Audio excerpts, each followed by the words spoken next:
bakit siya nag-Muslim. Ang pangalan niya po si Brother Jimmy Aguilar po. Kapatid, sige, inyo na po ang pagkakataon. Assalamualaikum warahmatullahi wabarakatuh. Magandang gabi po sa inyong mga kapatid Muslim at sa ating mga kababayan. Isang kagalakan po na makabahagi o makatayo sa kalagitnaan ng sumandaling ito. Jimmy Aguilar Nas po ang aking family name, Tubong Bicol. 24 years na po ako nagtatrabaho dito sa Saudi Arabia at katakot-takot na pagtanggi noon sa Islam ang aking sa tuwing may magbabahagi sa akin ng Islam. Dahil nga sa ako ay isang born again, hindi sa naninira ako. Subalit, salamat sa Allah sapagkat dumating talaga ang pagkakataon na ito'y unawain o binigyan ko ng pagkakataon na basahin ito o unawain. Kaya ito isa sa pinakamalaking pagpasalamat ko sapagkat siguro kung hindi ako nakarating sa Saudi Arabia, hindi ko umaaring ito'y kapamaraanan ng Allah upang ako man din ay matanggap ko ang kanyang pangako. Purihin ng Allah sa kanyang kadakilaan sa ngayon, tunay na anumang bagay na pagsikapan natin dito sa lupa ay mayroong kasiraan. Subalit, kapag pala ating binulay at ninamnamang ang salita ng Allah, ang Islam, ito yung pangakong walang kasiraan at magdadala sa atin sa tunay na pangako ng Diyos. Kaya pinagpapasalamat ko po ang pagkakataon doon sa aking mga kababayan. Sana po bigyan natin ng pagkakataon na bulayin natin o pag-aralan ng Islam.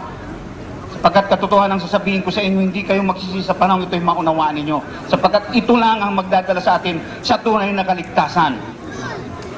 Kaya sa pagkakataong ito po ang aking kahilingan sa aking mga kababayan na sana po naririto ang ating mga kapatid, narito ang ating mga kasamahan na yung kanilang pagnanasa na kayo ay mabahagian ng salita ng Allah, sana po bigyan ninyo ng pagkakataon.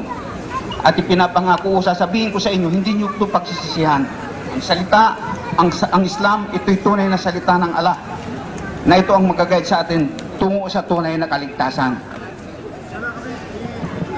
Meron ako tatanong sa inyo, bakit kayo nag-Muslim? Sabi nyo, 24 years na kayo.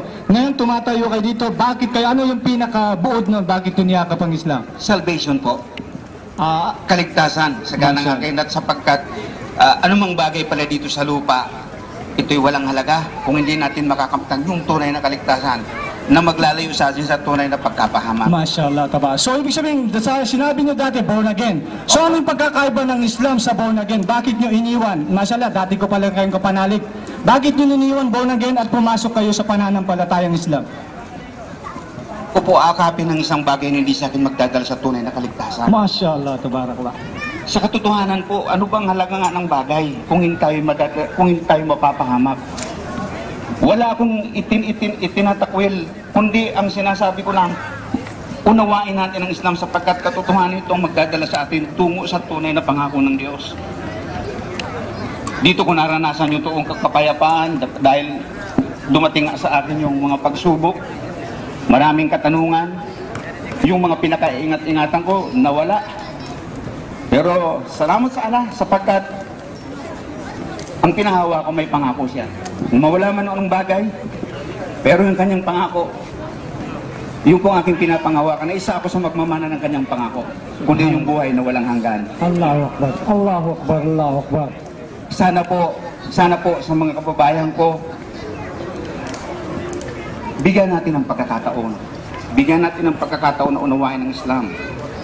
Tingnan ninyo ang Islam sapagkat ito'y salitang mula sa Allah. Yung Muslim, totoong tayo mga tao. Pero yung Islam, salita ito ng Allah na hindi mo maaaring pintasan. Sapagkat katotohanan, wala kayong masusumpungan na mali sa Islam. Wala po. Ito po ang totoong natuklasan ko sa loob ng 24 taong ko dito sa Saudi Arabia. Salamat sa Allah sapagkat natitiyak ko ngayon sa ako sa takapag-ana ng kanyang pangako, yung buhay na walang hanggan. Mashallah, maraming salamat kapatid sa iyong pagbibigay talumpati. Mabuksan ang pusong isipan ng ating mga kabayan. Mashallah.